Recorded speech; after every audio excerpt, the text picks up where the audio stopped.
From the Dominion Post in Morgantown, West Virginia. This is the Postcast, the audio companion to the Dominion Post newspaper. In this episode, a local teacher talks about back to school.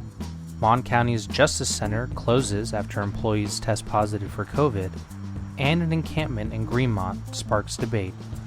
I'm your host, Chris Schultz, and these are the week's top stories.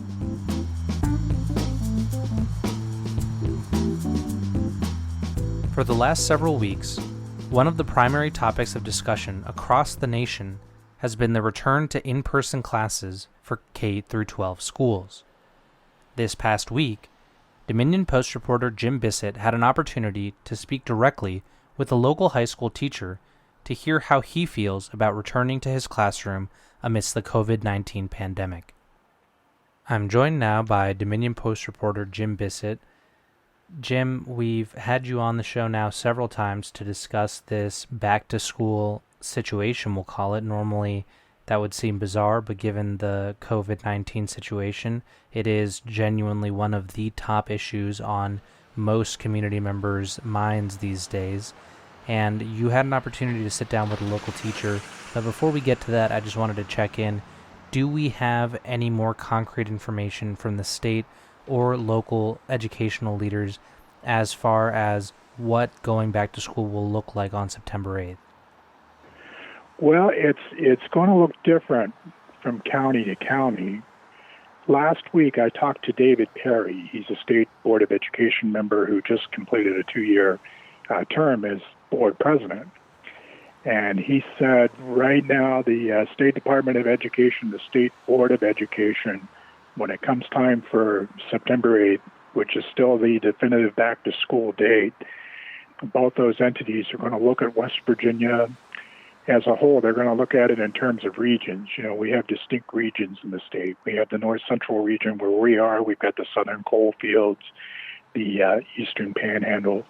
They're going to consider each one of those regions, and then they're going to consider each one of West Virginia's 55 counties, because each county is a public school district, and they might even consider each individual school as far as who's going to go back to school for face-to-face learning and who's going to do remote learning, depending on how bad COVID-19 is in your attendance area.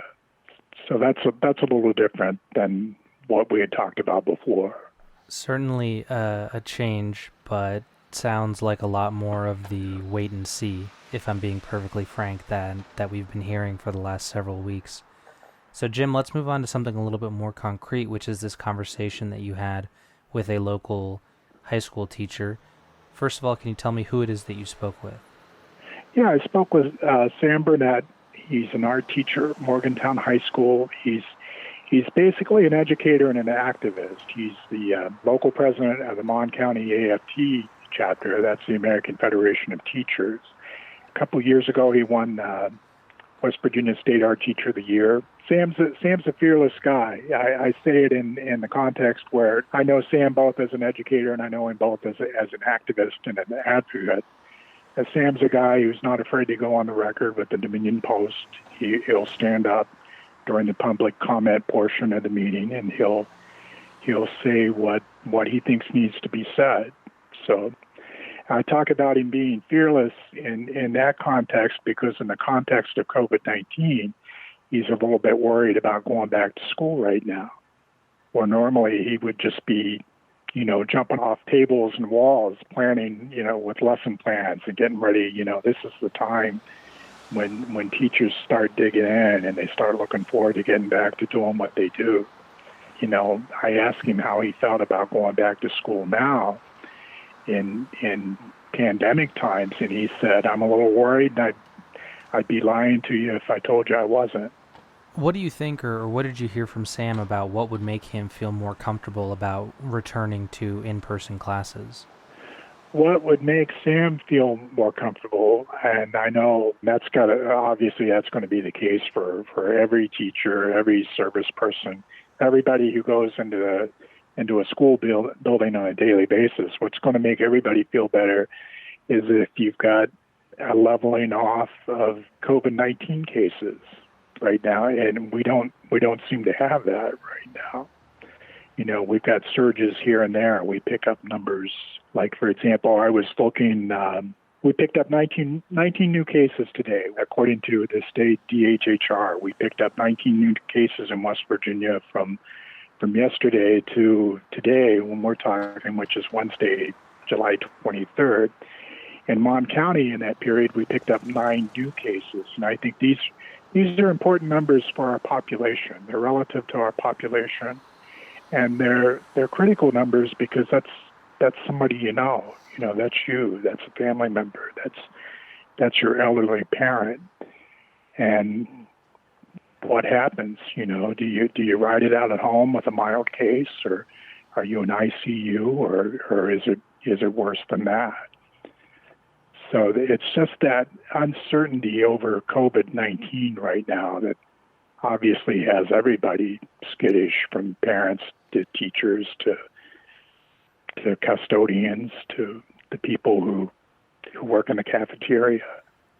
So obviously the cases and the spread of this virus are obviously weighing very heavily on everyone's mind. But as someone who has a little bit of experience with education, as I mentioned on the show before, I go back to what you mentioned in passing there, which is lesson planning. People like Sam obviously spend a lot of time getting ready for the school year, and a big part of that is lesson planning. And there's this new wrinkle this year of having to plan not only for in-person classes, but also for online. What can you tell us about that? Well, I know in the case of Sam being an art teacher, obviously it's a visual practice, what Sam does. Last spring, as everybody was home, he taught himself how to shoot and edit videos, He laughed. He said he's not Bob Ross, but, he came up with his own video plans. His lesson planning for his classroom, provided he's able to go back, his is going to be a little bit different, because any art teacher in any school, you go in, it's a classroom de facto art studio.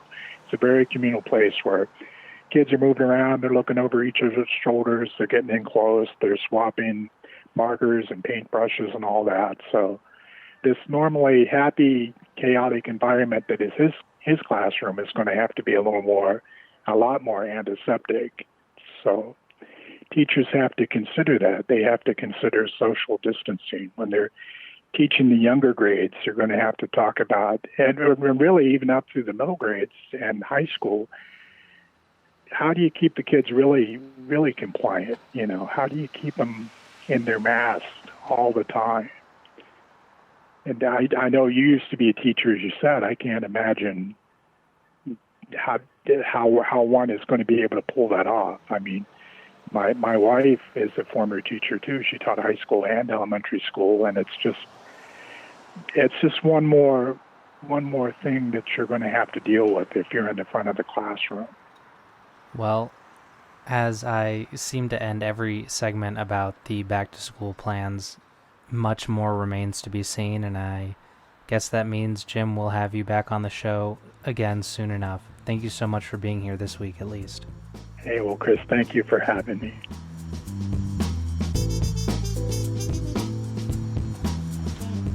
The Monongalia County Justice Center in downtown Morgantown closed its doors to the public this week, just 2 months after it reopened in May.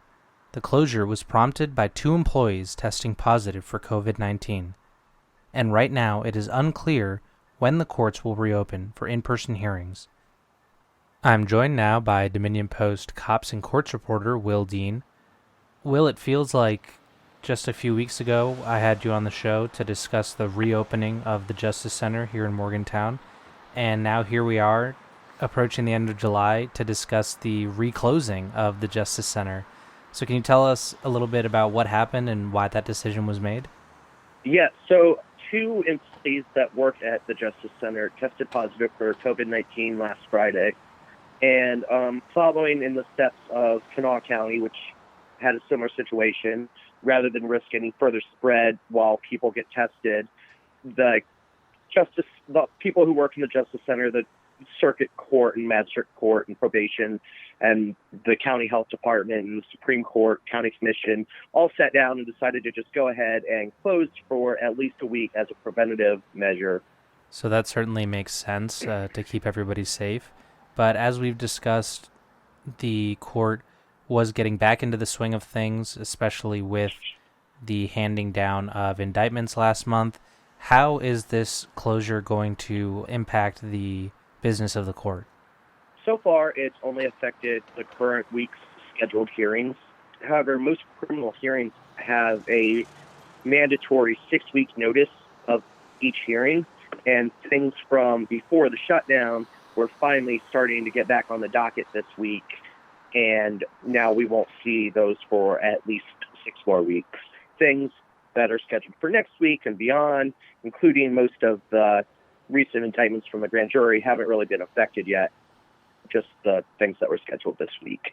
Now, obviously, if the extension continues, things will just get more and more backed up. And when will we hear about whether this closure will be extended or if business will go back to, I don't want to say normal, but back to work? Yeah, so I spoke with County Commission President Ed Hawkins today, and he said they have a conference call late this afternoon or this evening to discuss that exact issue. They could announce it tonight, or they could, wait until Sunday night, but I imagine that they'll want to let people know sooner rather than later. And Will, do we have any idea about the criteria that they are using to make that determination? I do not. They are working with the health department, though, and from what I gathered, they're just following the recommendations of the health department. All right. Well, as everything that's being affected by COVID-19, this is a developing situation, and I'm sure that Will let us know more about it as it develops. Will, thanks so much for being on the show today and explaining this to us. Yeah, it's been a few weeks. Good to be back.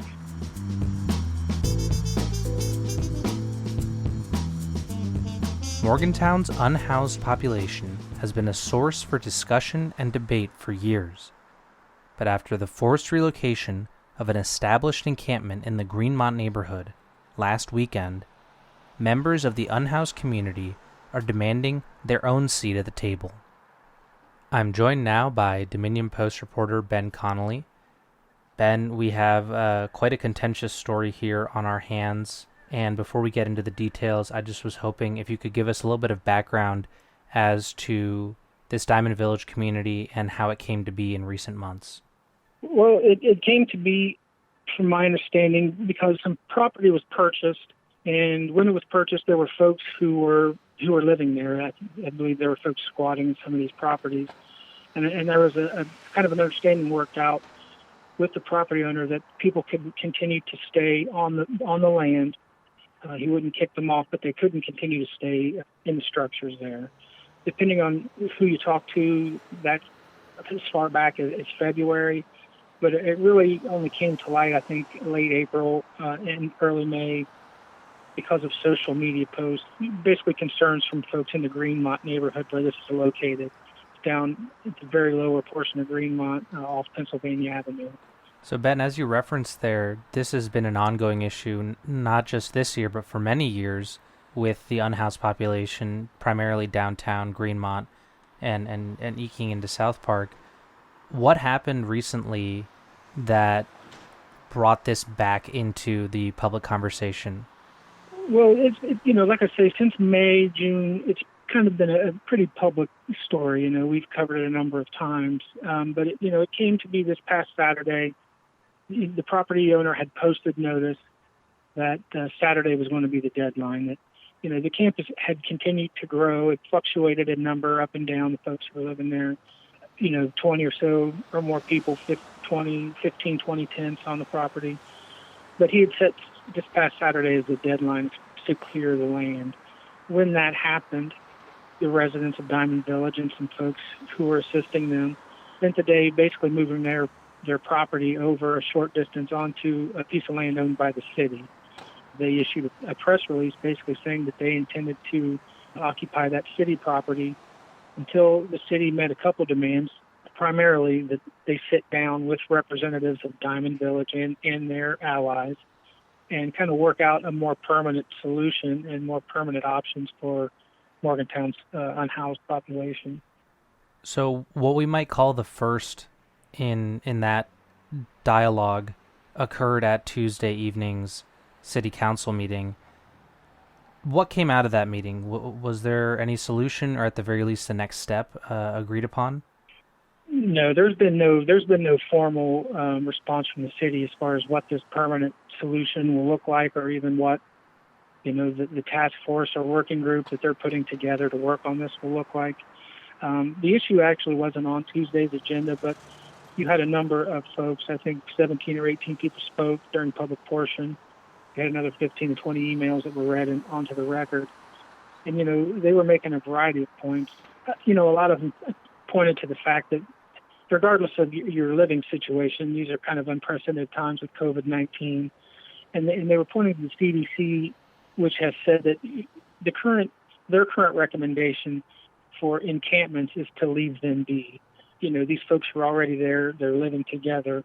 And what you don't want to do is then, if there is an issue or if there are folks who are positive for COVID in that area, spread them around to the various agencies in town, or vice versa. You don't want these people moving.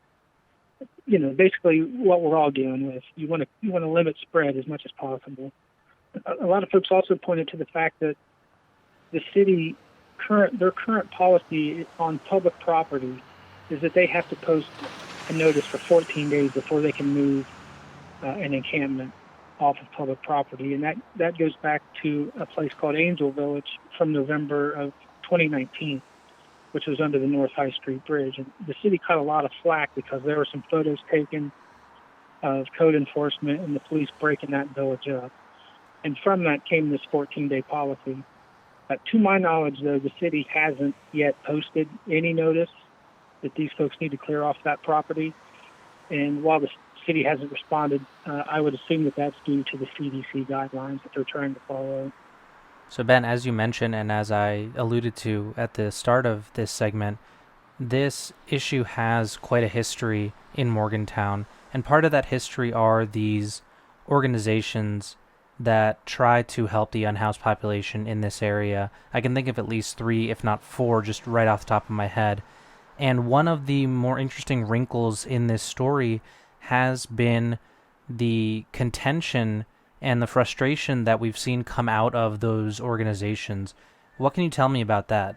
Probably the main issue was, on Saturday when the folks were moved over onto public property, a group calling themselves Justice for Diamond Village issued a press release. And as part of that press release, they mentioned that several residents of the camp don't want to utilize shelter options provided by Bartlett House because they claimed, among other things, that they had been sexually harassed by Bartlett House staff. And there were more accusations in that about, it being Bartlett House being dirty, it being unsafe. Carrie DeMasi, who's the director of Bartlett House, really pushed back against those accusations, especially the sexual harassment, claiming that, she had never heard anyone, either a resident of the village or any of their advocates, say that to her, that she read it on social media and then had to reach out to them on her own to find out what they were talking about. Just earlier today, I received an email from Carrie going point by point from all the claims she could find on social media and kind of working through those with photos from their facilities, kind of her responses to all those. In addition to that, the West Virginia Coalition to End Homelessness, who was able to get 14 people moved out of the village and into permanent housing under, the care of their case managers, also had a pretty strong response to the press release that was issued.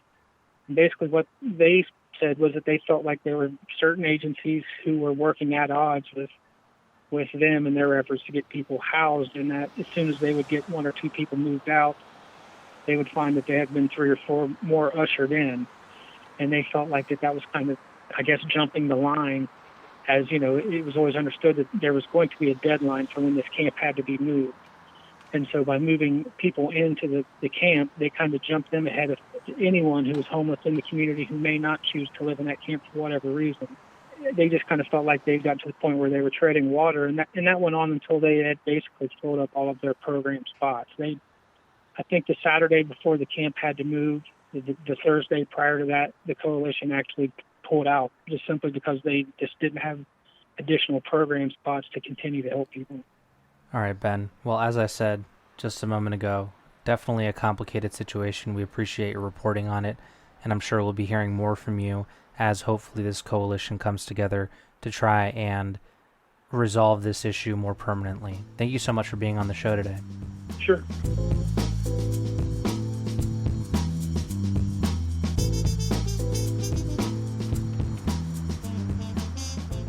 That's all for this week's episode. The links to all the stories we discuss are also in the description of this episode on your podcasting app. If you haven't already, subscribe to make sure you don't miss a single episode. We would also really appreciate it if you would take the time to rate and review us. Nobody's exactly sure why, but a rate and a review combo really goes a long way to boost the show. Be sure to check out our sports podcast, Best of 7. Andrew and Sean are now putting out new episodes every week. You can also check out our local history podcast, All About History. An all-new episode, all about a special visit to Morgantown 100 years ago, is available now. We want to hear from you. Do you like the show? Do you hate the sound of my voice? Is it too loud? Is it too quiet? Let me know. Email podcast@dominionpost.com. Or you can reach out on any of the Dominion Post social media. We're Dominion Post, WV, on Twitter. Dominion Post _WV on Instagram, or go to our Facebook page, facebook.com/Dominion Post WV. Tweet directly at me if you like. I'm at Schultz Reports on Twitter. That's SCHULZ. Thank you so much for listening, and I'll see you back here next week. Wash them hands.